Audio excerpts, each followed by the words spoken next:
ఓం మహాగణాధిపతయే నమః. ఓం గురుభ్యో నమః. ఓం శ్రీమాత్రే నమః. పరమేశ్వర స్వరూపమైనటువంటి జ్యోతిష, వాస్తు మరియు ఇతర అనేకమైనటువంటి శాస్త్రములను మనకు అందించినటువంటి మహర్షులకి నమస్కారం. హయగ్రీవ హయగ్రీవ హయగ్రీవేతియో వధేత్తస్య నిస్సరతే వాణి జనుకన్యా ప్రవాహవత్. అరుణాం కరుణాతరంగితాక్షీం ధృతపాశాంకుశపుష్పబాణచాపాం అనిమాదిభిరావృతాం మయూకైః అహమిత్యేవ విభావయే భవానీం. శ్రీమాత్రే నమః.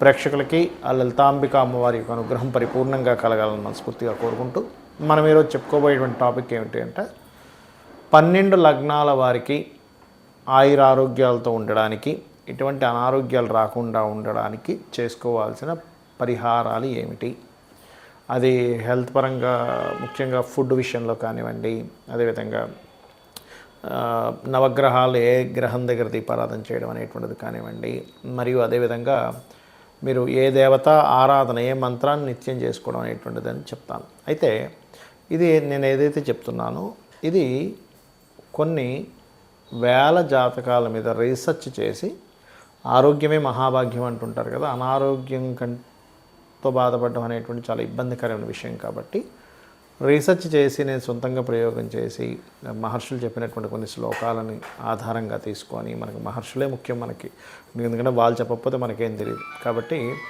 ఇవన్నీ చేసింది నేనైనప్పటికీ కూడా చేయిస్తుంది చెప్పిస్తుంది కూడా లలిత అమ్మవారిగానే భావిస్తూ మీకు ఒక్కొక్క లగ్నం గురించి చెప్తూ ఉంటాను. అదేవిధంగా మరొక విషయం ఏంటంటే, కొంతమందికి నక్షత్రము, లగ్నము, రాశి ఏమీ తెలియదు.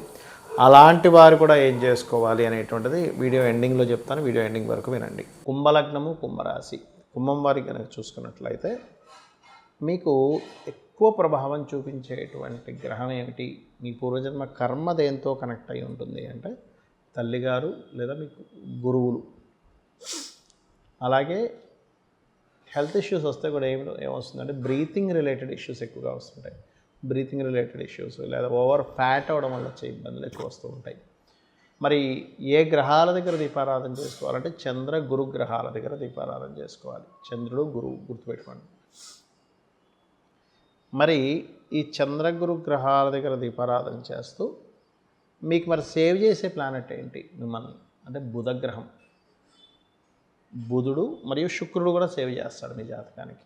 అంటే సేవ్ చేయడం అంటే ఏమిటి, ఆ గ్రహ సంబంధించిన అధిష్టాన దేవతను కనుక మీరు ఆరాధన చేస్తూ ఉంటే ఖచ్చితంగా రుణ రోగ శత్రు బాధల నుంచి బయటపడతారు. ఇక్కడ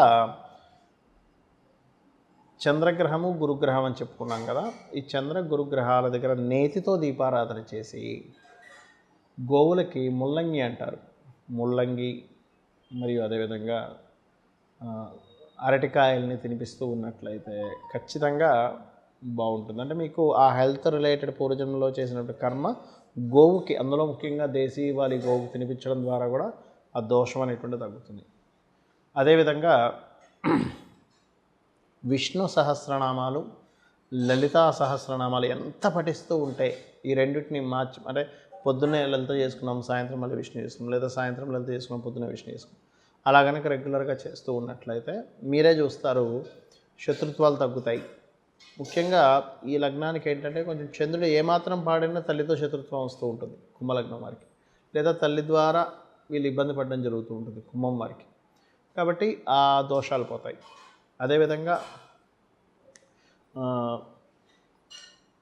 పెసలతో చేసినటువంటి పదార్థాన్ని మరియు బియ్యము పెసరపప్పు చేసినటువంటి పదార్థాన్ని, శనగలతో చేసినటువంటి పదార్థాలని గోవులు మనకి ఆలయంలో దేవతామూర్తి దగ్గర పెట్టి పంచుతున్నట్లయితే కూడా మీకు చాలా మట్టుకు ఇష్యూస్ నుంచి బయటపడడం జరుగుతుంది. అలాగే బెల్లము, చాలామంది హాస్పిటలైజేషన్స్ ఎక్కువ అవుతుంటారు. ప్రతి చిన్న విషయానికి వెళ్ళి హాస్పిటలైజ్ అవుతున్నారంటే మీరు అర్థం చేసుకోవాల్సింది ఏంటంటే మీరు చేసే పదార్థంలో ఏదైనా బెల్లము కూడా కలిగినటువంటి పదార్థాన్ని నైవేద్యంగా పెట్టి దాన్ని పంచండి. ఎక్కువ హాస్పిటలైజేషన్ అవుతున్నటువంటి వారు నూనె దానంగా ఇస్తే కూడా క్లియర్ అవుతుంది.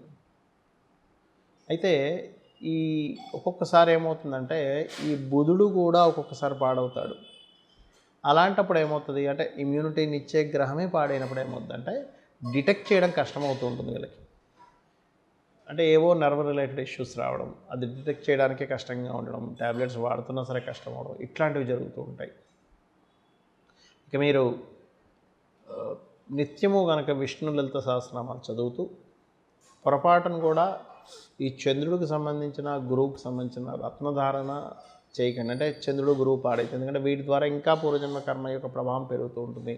దానివల్ల మీరు మరింత ఇబ్బంది పడుతూ ఉంటారు. కాబట్టి ఈ విష్ణు లలిత చేసుకోవడం అన్ని విధాలు బాగుంటుంది. ఇక్కడ ఏంటంటే ఎప్పుడు కూడా మనం ఇందాక నేను చెప్పినటువంటి దీంట్లో పంచమం ఈజ్ మోస్ట్ ఇంపార్టెంట్. పంచమం ఏంటి? ఇమ్యూనిటీ అని చెప్పాను మీకు. రోగస్థానం, రుణ రోగ శత్రుస్థానాలు 6వ స్థానం. అదేవిధంగా రోగాన్ని తగ్గించేటువంటి స్థానం ఎలా అయితే పంచమ స్థానం అవుతుందో ఇమ్యూనిటీ స్థానం, ఇమ్యూనిటీని తగ్గించే స్థానం 4వ స్థానం. అందుకే చూడండి, ఇంట్లో ఒక దగ్గర అలా ఉండిపోకు. 4th హౌస్ అనేది కూర్చోవడం అనమాట. అంటే ఏమిటి? ఒక దగ్గర అలా కూర్చుండిపోయి ఉన్నా కానీ మనకి హెల్త్ ఇష్యూస్ వస్తుంటాయి, నడవాలి అంటూ ఉంటారు. ఆ రకంగా మీరు ఒకటే గుర్తుపెట్టుకోండి, మీరు ఎంత వాకింగ్ చేస్తూ ఉంటే ఫిజికల్గా అంత ఆరోగ్యం. Point number 1. రెండవది ఏమిటి అంటే, నక్షత్రము రాశి ఏమీ లేదనుకునేటువంటి వారు ఖచ్చితంగా సూర్య నమస్కారాలు ఎక్కువగా చేయండి. సూర్యుడి యొక్క పోస్టర్స్ ఎక్కువగా చేయండి. మూడవది, ఇక్కడ ఒక్కొక్కసారి ఏమవుతుందంటే మనం ఎంత పంచమాధిపతిని తీసుకున్నా ఈ పంచమాధిపతి వెళ్ళి మరొక గ్రహంతో కలిసి ఉండి వాళ్ళ యొక్క పర్సనల్ చార్ట్ ద్వారా మారిపోతూ ఉంటుంది. ఇందాక నేను చెప్పినట్టుగా ఇప్పుడు మేషానికి సింహం మన రవి అని చెప్పుకున్నాము, వృషభానికి బుధుడు అని చెప్పుకున్నాము, మిథునానికి శుక్రుడు అని చెప్పుకున్నాము. ఇలా ఒక్కొక్క దానికి పంచమాధిపతి చెప్పుకున్నాం. అలాగే షష్టమాధిపతి ఎవరు అని తెలుసుకున్నాం. కానీ ఇక్కడ ఏమవుతుందంటే సమ్ టైమ్స్ ఈ పంచమాధిపతి ఇమ్యూనిటీ ఇవ్వవలసినటువంటి కారకుడే గనక మీకు వక్రించిన నక్షత్రాల్లో, గ్రహ నక్షత్రాల్లో లేదా వక్రించిన ప్లానెట్స్తో కనెక్ట్ అయి ఉన్నప్పుడు ఏమవుతుంది, దాన్ని ఆటో ఇమ్యూనిటీ డిజార్డర్ అంటారు. అంటే వాళ్ళ ఇమ్యూనిటీయే వాళ్ళ మీద దాడి చేస్తుంది.